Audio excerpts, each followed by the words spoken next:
पर डाल देता है। सभी प्राणियों को परस्पर प्रीति, सद्भावना, मेल मिलाप, एक दूसरे के हित लाभ कल्याण का ध्यान रखते हुए ही जगत में रहना चाहिए। स्वार्थ के लिए नहीं जीना चाहिए, ये पशुता है। अब तो वर्णाश्रम बतला देंगे।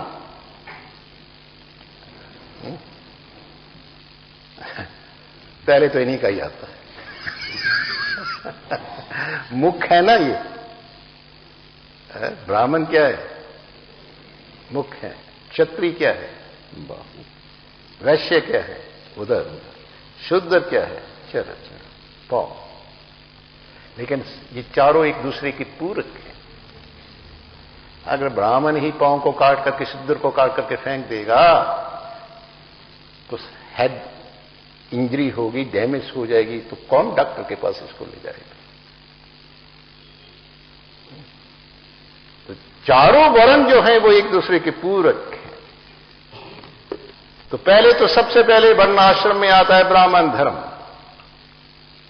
तो उसके लिए कायदे कानून बनाए ठाकर जी ने वेदों को पढ़ना और पढ़ाना। पहला इनका ये है। दान लेना और देना दूसरी बात। यज्ञ करना और कराना। तो ये 6 कर्म ब्राह्मण के ठाकर जी ने कायदे कानून बनाए हैं। वेद पढ़ाना, दान लेना और यज्ञ करना, ये तीनों कर्म जीविका के लिए हैं। यदि कोई ब्राह्मण वेद ना पढ़ाए, दान ना ले और यज्ञ ना कराए तो उसे कोई पाप नहीं लगता, क्योंकि ये ऑप्शनल है, ये कंपल्सरी नहीं है। किंतु वेद पढ़ना, दान देना और यज्ञ करना, ये कर्म ब्राह्मण के लिए परम आवश्यक है। ऐसा है। यदि इन धर्मार्थिक 3 कर्मों को ब्राह्मण नहीं करेगा तो वह अपने कर्म धर्म से भ्रष्ट हो जाएगा। ऐसा है। धर्मार्थ कर्म ब्राह्मण के जीवन में रहने ही चाहिए, ऐसा श्रीमद् भागवत में लिखा है। ये ब्राह्मण के 6 कर्म।